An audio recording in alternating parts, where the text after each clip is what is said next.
Bloomberg Quint Live. We are everywhere.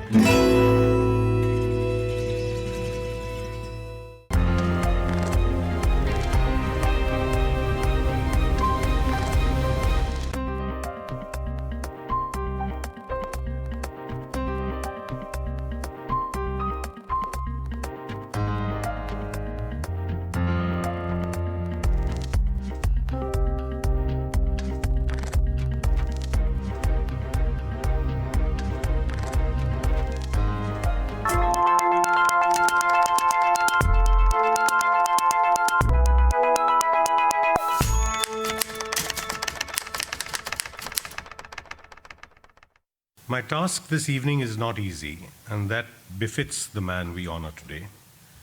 Joseph Bain D'Souza, Bain to his family and friends, could himself be more than somewhat intimidating, especially to those who did not immediately have the measure of his ethical and moral centeredness. My own association with him spanned decades. My memories from my childhood are of a tall, lean, quiet and apparently stern man, somewhat forbidding, with the watchful look of a bird of prey. It is perhaps ironic that I am here today, for decades ago, my sense was that in his presence it was better not to speak at all. He wasn't actually like this, but that knowledge came only much later. When I began my practice in law, I got to know him differently, as one who lent his name to the many causes in which he believed: riots, urban issues, intolerance. If asked to describe him in one word, of the many that spring to mind, I'd choose this one: unflinching. It embraces many things: dedication, commitment, courage and fortitude, unwavering fidelity to one's principles, clarity of thought and vision, breadth of mind and heart, above all, a vision of justice in its broadest and most elemental sense. Bain's standards defined his life and himself. There was no distinction he made between his public persona principles and the ones he applied to his home and family. There are near legendary stories at a personal level of the many sacrifices he chose to make. It is important I begin here because once considered norms that required no special mention, these are the very qualities that are today on the brink of extinction, and nowhere is this more true than in the field to which Bain dedicated his entire life, public administration. Imagine a legislature to be the head of a body. On its own, it can do little. It can conceive of things to be done or undone. But to translate that into effective action, the body needs its arms. These are civic administration and the judiciary. I propose today to look at certain aspects of these two arms to understand what I can only describe as a catastrophic fall from grace. From law and constitutional law in particular, we know of the very old concept of the separation of powers. The doctrine is in fashion nowadays, mostly to pillory courts for something called judicial overreach. Our high courts and the Supreme Court, the critics say, stray illegitimately into the executive and legislative realms. While this may be true in some cases, these are usually outliers. For the most part, courts are careful to stay within their boundaries. It is when executive action is found again and again to be utterly indefensible and misguided that we see expansive judicial interventions. The criticism comes most often, and now somewhat predictably, from the executive, and we must see this for what it really is: a complaint by the executive about a court holding that some executive action is unjustified in law. Required to defend the indefensible, the response is to shoot the messenger and accuse courts of judicial overreach. There is no attempt to understand, let alone correct, the faulty civic structures and processes that make judicial intervention inevitable. What is a civil society? One marker or facet is, I suggest, consistency. I do not mean neatness or orderliness, and certainly not conformity or uniformity. In theory, at least, consistency means that everybody must be governed by the same standards. Conceived thus, I understand consistency to mean the agnostic application of a clearly defined and intelligible set of rules, regulations, and laws. Indeed, that is the whole of Article 14 of our Constitution, as I understand it. The greatest societal leveler is the law, or at least it should be.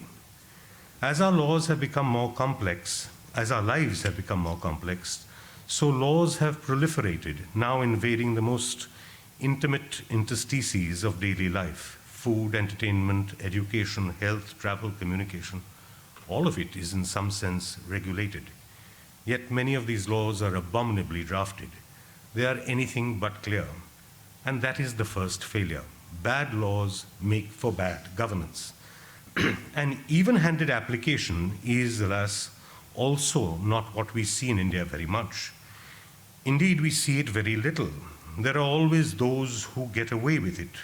And it does not really matter what the it is: duping consumers and purchasers, financial fraud, jumping queues.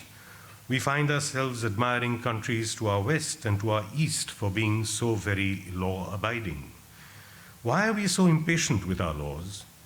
We are like this only, we say, attributing to this thing we call the Indian mentality our immediate favoring of individual convenience over collective responsibility. This is superficial and depressingly fatalistic, suggesting that we were born this way, that it is somehow our karma, and that we are doomed forever to be a nation of exceptions and exemptions and provisos to whom the law does not apply, especially if you have a motorcycle or a scooter. Now, if we have so many laws, so many regulations, how is it that so much is so utterly anarchic? There is no enforcement, we then say. We are over-regulated but under-enforced. What do we mean by this? Do we want even more law and even more terrifying, invasive policing? Surely that cannot be our solution. Our search for an answer must, I propose, begin with a rudimentary understanding of what we are, or at any rate, what we are supposed to be. For this, we must turn to our defining document, the Constitution. That document made a very conscious choice among the very many available for self-definition. It called us a democratic republic, neither one nor the other exclusively, but both together. At its simplest, this means that sheer majority will not determine an outcome at any level.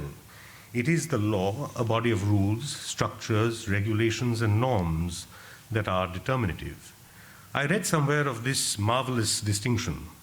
A mob catches a thief, and the majority decides he must immediately hang.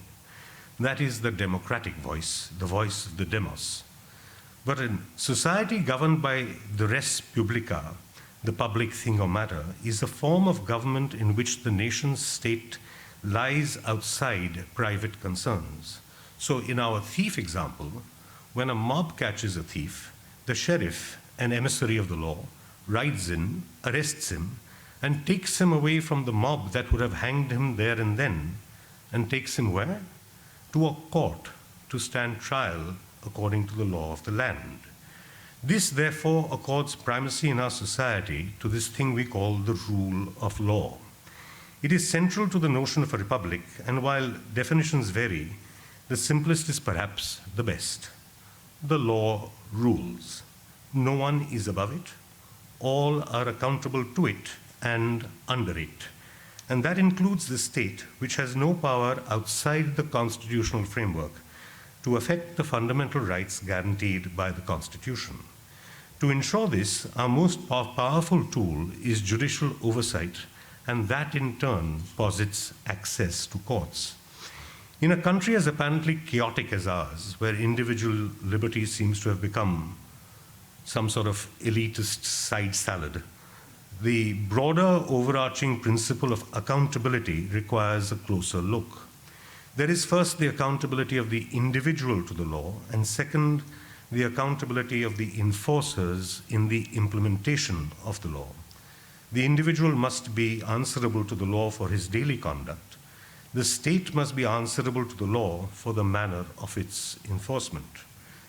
Jonathan Sumption, a recently retired Justice of the UK Supreme Court, begins his 2019 Wreath lecture by quoting Aeschylus from the 5th century BC, when he tells of Athena, the goddess of wisdom, ending a cycle of killing by creating, of all things, a court. Her justification, Aeschylus wrote, was this: "Let no man live uncurbed by law or curbed by tyranny." We could go back over a century to the time of Cicero, 106 to 43 BCE, and his words resound through time. "We are all slaves of the law that we may enjoy our freedom." When we believe that we are unshackled, therefore, from the law, that the law, whatever its form, does not apply to us as individuals, and second, that there is no one to enforce it effectively, that is when we begin to witness the breakdown of the rule of law. We begin the dismantling of the republic, of a society governed by and only by the rule of law, and we return ourselves to an era of subjects and rulers. Some years ago, a particularly strident politician, better known for her collection of handbags and her penchant for statues, not least of herself, with said handbags, of course, pronounced, "One day I too shall rule India." And I remember thinking to myself, no, madam, you will not. You will never rule India. You may one day be given a shot at governing it, but so long as we have the Constitution, there will be no ruler. It has become fashionable, at least amongst the chatterati at gatherings where you have to shout to be heard, to propose after a couple of rounds of fortifying libations that all our problems can be magically solved if only we had this thing called a presidential form of government. It is unclear whether this is supposed to mean an invitation to the English to return to our shores post-Brexit, now that it is June and May is gone, or to anoint some homegrown despot. As a follow-up, you'll soon be told that it's a jolly good idea to have an elected mayor. It isn't, it's a terrible idea. But that is when you know it's time to leave the party. The thinking is symptomatic of a more fundamental discontent. Democracies are noisy, messy, chaotic, but that is precisely what they are meant to be, because that is precisely what vox populi really means. Systems in republics work more slowly than in authoritarian regimes, precisely because of the overarching principle of the rule of law. Our impatience is with the form the processes of the rule of law take. We find them glacial, ponderous, confusing, illogical, out of step with technology and social needs. Better to disobey, for to obey is only to suffer. In his wonderful book, The Idea of India, now in its 20th anniversary edition, Sunil Khilnani says, "The founding idea of India was never simply a commitment to abstract values or ideas of pluralism and democracy, but was rooted in a practical understanding of the compulsions and constraints of Indian politics. Indians, no more than their counterparts anywhere else, are not virtuous, moderate, principled, or even especially tolerant people. They are deeply self-interested. But it is that self-interest, so apparent in the conduct of the political elite, which encourages them to make compromises and accommodations. If one looks beneath the confusion and black arts of Indian politics, one sees in its democratic experience evidence of some things James Madison and his Federalist colleagues well understood more than 200 years ago. Large republics with diverse and conflicting interests can be a better home for liberty, a safer haven against tyranny than homogeneous and exclusive ones. Within them, factions and differences can check one another, moderating ideological fervor and softening power. Not understanding this is perilous. Pierre Rosavalon, professor of modern and contemporary history of politics at an utterly remarkable college in Paris, has authored a trenchant commentary called simply Good Government, first published in an English translation last year. He addresses many questions, including the growing presidentialization of democracies and the tension between legislatures, the executive, and the judiciary. On the aspect of the discontent to which I just referred, he puts it like this: the feeling that there is something wrong with democracy, that it is not working as it should, now clearly derives from some deeper discontent. The chief failing of democracy in the minds of many is that their voice is not heard. They see their leaders taking decisions without consultation, failing to take responsibility for their actions, lying with impunity, living in a bubble, in short, a government cut off from the world, a system whose workings are opaque. He then speaks of the growing influence of the executive and how the legislative branch has suborned itself the business of governing. A parliamentary democracy is founded on two cardinals: the rule of law, as we have seen, and second, the idea of people as their own legislators. This is through the agency of elected delegates. The crucial issue, Rasamvalon writes, is the relationship between those who govern and those who are governed. If we are to preserve this, we must specify the terms and limits of government action, the circumstances under which it can legitimately claim to be a government of the people, for the people, and by the people. As he said, our current method of doing this is only by holding periodic elections. But what do elections achieve? They only establish what he calls the democracy of authorization, the granting of permission to govern. Elections do not, by themselves, determine the relationship between the governors and the governed, only between representatives and their constituents. Elections only legitimize the occupation of a post. Power being not a thing, but a relation, he argues, the extent and manner of control over executive power determine whether a society succeeds or fails as a democracy, whether the power vests in the people or is exercised over them. More laws and more regulations are being brought into existence not primarily for the betterment of the populace, but precisely to augment the power of the executive in controlling every aspect of the governed.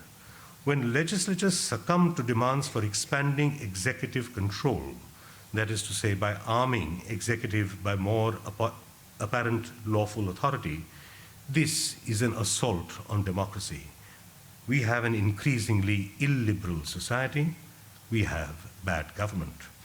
In India, both in our cities, perhaps especially in our cities and in our villages, we see the staggering failures of good government. There are many who have been working through various non-profits to address these governmental failings on everything from agrarian indebtedness to primary health care, affordable housing, potable water, basic nutrition, soil, environment, information, basic education, and more. These are the tasks of good government, not primarily the duties of concerned individuals or groups. And it is no part of good government to devise new ways to shut down these endeavors, and yet that is all that government after government seems to be doing. Khilnani again. This state is far from supremely effective. It regularly fails to protect its citizens against physical violence. It does not provide them with welfare, and it has not fulfilled its extensive ambitions to transform Indian society. Yet it is today at the very center of the Indian political imagination. In the opening chapter of Shantaram, it does not much matter whether you believe everything or even anything in the book. Gregory David Roberts describes his reaction at first flying into Mumbai. What kind of government, he writes, treats its own people like this? That, in a sentence, captures the disconnect between those who are governed and their governors. In Bain's times, it was entirely possible to not only draw into public service for a specific purpose persons who were not career civil servants, but there was also willingness to learn and to listen. How might we best optimize bus routes, for instance, or what steps we might legitimately take to address the problem of augmenting water supply or affordable housing. Today we have a governance of suspicion, and as a result, as a society, we have become suspicious. If any private person suggests something for the greater good, he must be in it for himself, and should the government seek to draw on the private sector, there is instantly a PIL. Bad governors have identifiable traits. There is the unwillingness to accept that anyone else has anything at all to contribute, any knowledge, skill, or expertise. Only they have all the answers, and on everything from traffic congestion to agrarian reform. The truth is, many do not even know what the questions are, and they are certainly out of touch with contemporary knowledge from elsewhere. This leads to what I call the bubbleization of governance, proposals and policies unmoored from reason, logic, common sense, and contemporary knowledge and experience.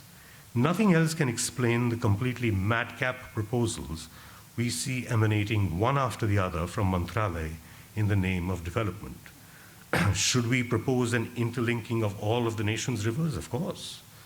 Must we build on the west of this city when India lies to its east?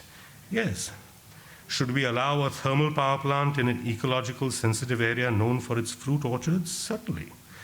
Should we rely on a completely flawed environmental impact assessment report backing a wholly unnecessary airport at Mopa and Goa and accept false environmental statistics? Why not?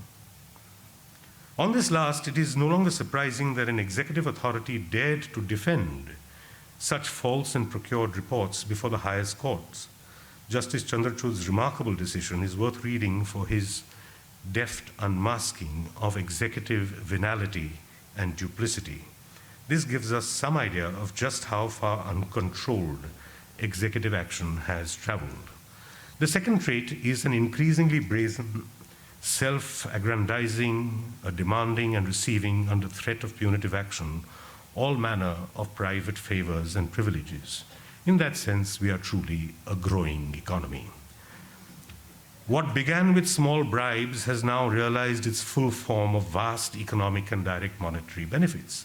These are extracted under direct and open threat of coercive legal action. And then we have that now worn, threadbare cliche, the law will take its own course.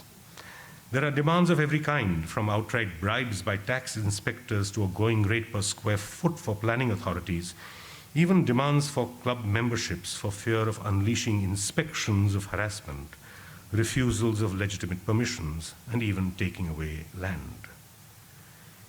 In Coppola's Apocalypse Now, based on Conrad's Heart of Darkness, Marlon Brando, playing Colonel Kurtz, describes his CI handlers like this.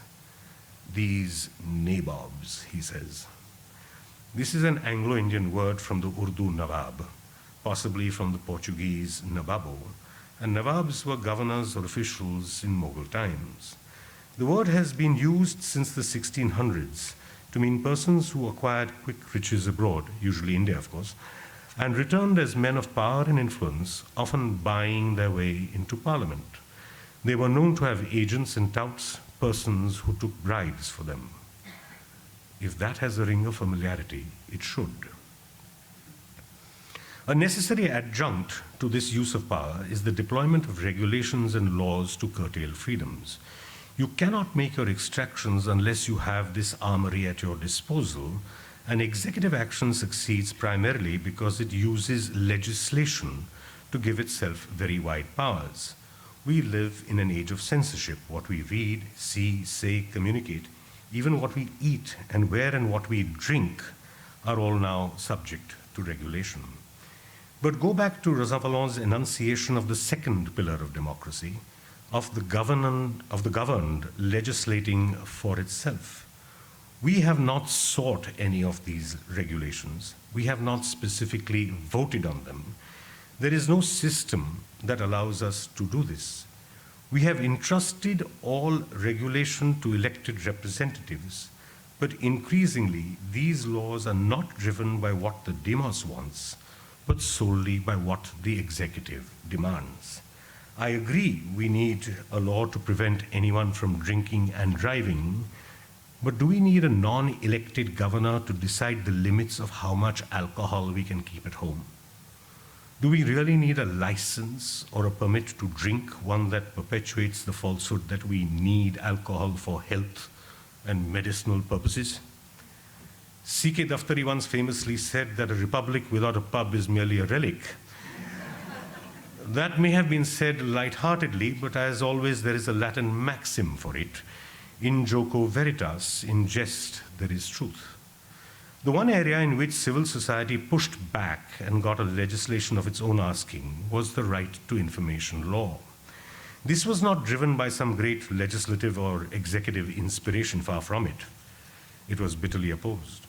And the making of the statute involved a long and hard struggle and was many, many years in the making. Like the right to education law, this one has the potential to effect a huge social transformation.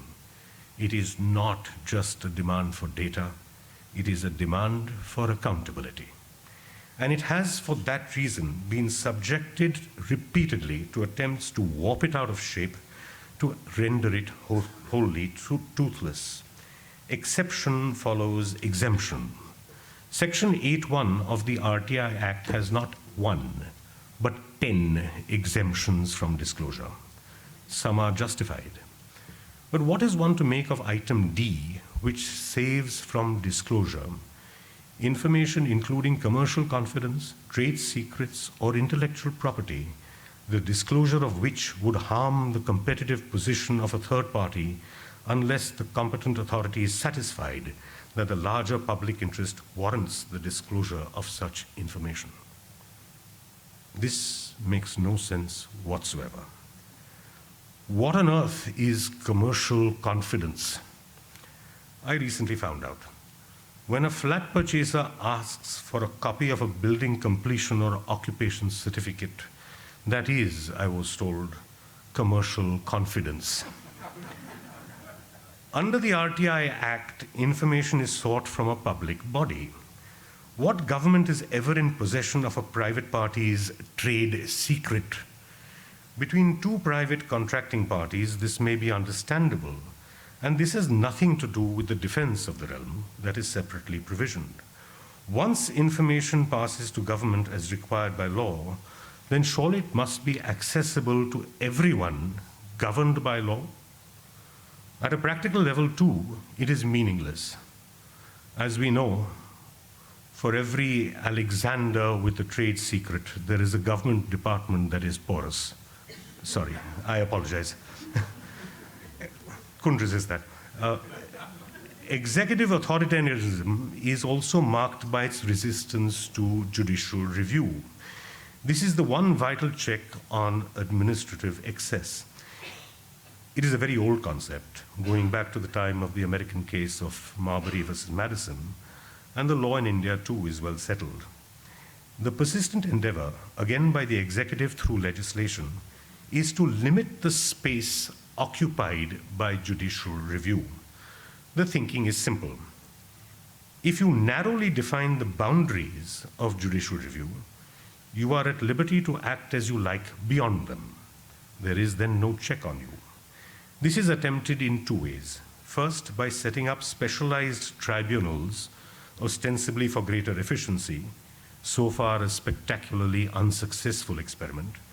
And since these tribunals do not enjoy what is called original jurisdiction and do not have jurisdictional power to issue high prerogative remedies such as writs of mandamus, their powers of oversight are automatically constrained. But this is not a complete solution. So the second string is to enact a legislation that ousts the jurisdiction of courts altogether. Our courts have, over the years, played right into this, forgetting the underlying democratic prerequisite to jurisdictional ouster, which is that good government exists. Where it is shown in case after case not to exist, then common sense dictates that clauses of jurisdictional ouster ought not to apply. But law frequently has nothing at all to do with justice, and sometimes even less to do with common sense. This is not peculiar to India. There is a very recent decision of the UK Supreme Court of 15th May 2019. The case was heard on 2 days in December 2018 by 7 judges. The government established the Investigatory Powers Tribunal under a special law. It had the jurisdiction to examine, among other things, the conduct of the British Secret Services, MI5, MI6, and the Government Communications Headquarters, or GCHQ. One of the statutory provisions was that the tribunal's decisions were not liable to be questioned in any court except to such extent as the Secretary of State allowed by an order. Translation. The executive itself decided what aspect of its own actions could be reviewed by the High Court. Remember that this is in the context of the lawfulness of surveillance, extremely intrusive surveillance, a government spying on its own citizens. After a long discussion, the appeal succeeded, but very narrowly, by a decision of 4:3. 3 British Supreme Court judges were of the view that this setup of the government dictating the scope of judicial oversight was perfectly all right. A common thinking, even among judges here and elsewhere, is that on administrative issues, including, alarmingly, information disclosure, the government is a better judge than a judge. I disagree, and not only because I am a judge, there is that, of course, because no judge likes to be told that his judicial wings are being clipped by the government. It is also not because of any inherent suspicion of the government. That is a terrible basis for any court to function. But my resistance stems from this, that judicial review is the one vital check our system has on government and administrative excess. It is a key component of the maintenance of the rule of law and therefore of the preservation of a participatory democratic republic. Bad governors have to be good at building barricades, especially against judicial oversight. One favorite is the expert report, often nothing more than mumbo-jumbo packaged with meaningless charts and misleading statistics. These reports, typically environment impact assessments, are deliberately worded to confound. In court, the lawyers will tell us that judges are not experts, that we lack the skills to understand or comprehend expert reports. This is rank nonsense. If you expect a judgment by a court to be clear and lucid, there is no reason an expert report should not be intelligible either. If an expert cannot make himself understood, he is worthless. This used to work once. Courts have now begun seeing through it. And again, the Supreme Court's Mopa Airport decision is a recent excellent example. Another common response to judicial intervention is the deployment of what I call the Kafka paradigm, wrapping up the citizen in impenetrable red tape and self-contradictions.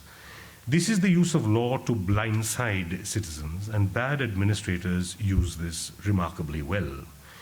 If a court does not approve of our use of discretion, the thinking goes, then we will use no discretion at all, even if it is utterly logical and rational to do so. Thus, hospitals and clinics will be told that they must make their own arrangements to deal with biomedical waste, and that the agency hired to collect it, with whom the hospitals have a binding contract, is suddenly unauthorized. Why? Nobody knows. The hospitals and clinics must therefore have their own incinerators or must dig deep pits above the water table. This requirement comes from a pollution control board, and it does not seem to matter that digging pits for this biomedical waste has all kinds of other polluting consequences. All that the result is that there will be fewer health facilities when the need is for more. This is in direct contrast to Bain's times, when discretion was used, but in a just, humane, rational, and principled manner, in a way designed to serve, not to oppress. This is the creeping hegemony of the executive, an incremental attempt at complete dominance, a progression, or perhaps more accurately, a regression from governance to ruling, hence less accountability, hence the resistance to judicial oversight. But is it all bad and beyond repair? I would argue not. There are small yet meaningful islands of hope, individual civil servants and administrative officers working against all odds to do the right thing. A wonderful example in Mumbai, which we do not often notice, is the way our municipal corporation is going about restoring and upgrading parks and gardens. There are truly excellent examples. Under and around the Matunga flyover, what is called the Nanalal Mehta Garden, another at Nagpada, the Padmakar Tukaram Mane Garden, the refurbishment of Kamala Nehru Park, even in squashed spaces like traffic islands and roadsides. I do not know how this has been achieved or by whom, but I believe it to be remarkable in a city like Mumbai. And it is perhaps ironic that we read so little about this and apparently only about catastrophic tree felling elsewhere. How do we rid ourselves of this administrative oppression? How do we, in short, get ourselves good government and a return to the rule of law? We may, for one thing, consider an adaptation of a principle now firmly entrenched in environmental law, the doctrine of public trust. This is not a strictly fiduciary relationship in the sense of involving money, but it says that our governors are custodians who hold in trust for we, the people, things of common ownership, the commons we call them, our air and water and rivers and seas and forests and lakes. This is an ancient concept dating to Byzantine times, and there is evidence of it too in Ashokan edicts, the Magna Carta, and so on. The principle is founded on a different concept of the nature of the relationship between the governed and the governor. It limits the dispositive powers of the governor. Rosa Vallon takes this concept of trusteeship as a relationship between governors and the governed to present an inspiring construct. The bonds of trust, he says, are badly damaged. They must be repaired. He emphasizes the renewed relevance of the concept of trusteeship in governance, but now in a strictly functional context. To the construction of permanent, sustainable, robust democracies, the renewed notion of trust is a central component. This trusteeship makes two essential demands: first, integrity, and second, truthfulness. His essay on truthfulness seems to me to require or involve a level of abstraction that needs a fuller discussion, placing it more as something more than a pious expression of sincerity, something that, to quote John F. Kennedy, demands proof. He writes of parrhesia, word and action joined together, of the need for plain speaking, and above all, for continued civic vigilance. We must bear in mind that our objective is justice in its widest sense: social, economic, and even spatial. As James Baldwin said in The Price of a Ticket, if one really wishes to know how justice is administered in a country, one does not question the policemen, the lawyers, the judges, or the protected members of the middle class. One goes to the unprotected, those precisely who need the law's protection most, and listens to their testimony. As I have often said, truth and justice often have very little to do with each other. Knowing the truth is no assurance of justice. There's a wonderful line in a book I recently read, of all things a detective novel set in turn-of-the-century Calcutta. The Queen Mother of an Eastern state says to an English detective, I'm paraphrasing a bit, "The truth no more entails justice than high office entails wisdom." Now, central to any construct regarding integrity is the concept of instrumental or structural transparency. It is only this, the professor says, that can change a group of individuals into a truly civil society, a polity in which each person is truly a citizen. Instrumental transparency forces public service integrity. It is a way of exercising civic power, and I would add, public participation in civic governance. We should be careful, however, not to confuse it with an individual's right to opacity, meaning privacy. No governor ever faces any real risk of losing his job.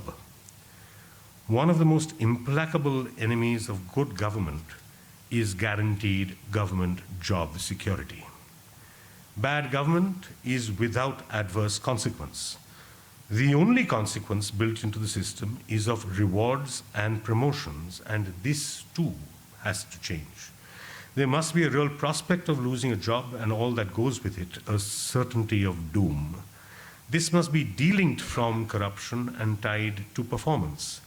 If a civic official entrusted with the task cannot ensure pothole-free roads year on year, uncluttered sidewalks, prevent flooding, or grant lawful building permissions, he must know he faces the risk of removal, not the assurance of a promotion. Not having this tangible consequence allows an administrator to act in the one way that always invites judicial censure arbitrarily, that is to say, inconsistently, contrary to the rule of law, and against the ethos of a democratic republic. In March this year, hearing some case I cannot now remember, I found buried in the mountain of papers on my desk a document from exactly 6 decades earlier, 1959.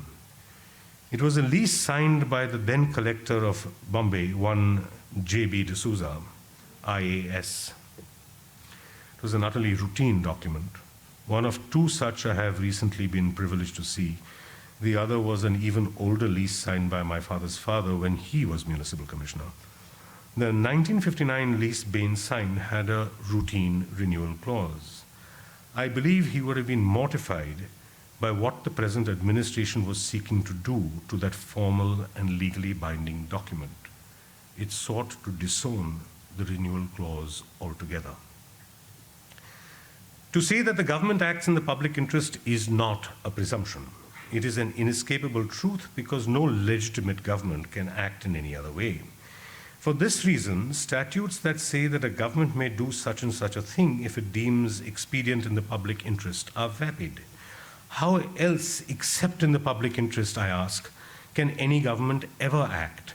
Why must the statute specify a need for a public interest?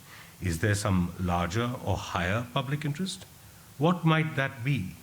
A more sobering thought is that buried in these provisions is an implicit acceptance that the government does not, in fact, always act in the public interest at all. In a society that strives to be democratic, transparent, and governed by law and accountability, is there any space at all for the bleak and distressing and dangerously authoritarian worldview of V.S. Naipaul's opening lines in A Bend in the River? The world is what it is. Men who are nothing, who allow themselves to become nothing, have no place in it.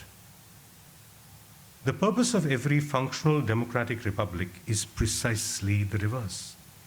It is that public servants must remain forever precisely in the service of men who are nothing and who have allowed themselves to continue to be nothing. Only by virtue of being a citizen and of being alive, no person is ever nothing. This is the declining arc of our civic society from Bain's time to now. Let me be clear. I am not pillorying all civil servants. I am not accusing a particular individual. I could, but that would take all night.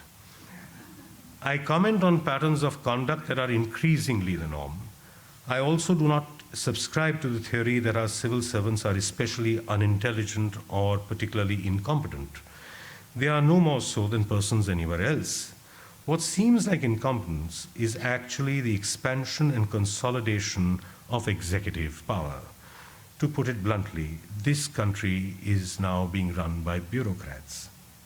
Correction, it is being ruled by bad bureaucrats.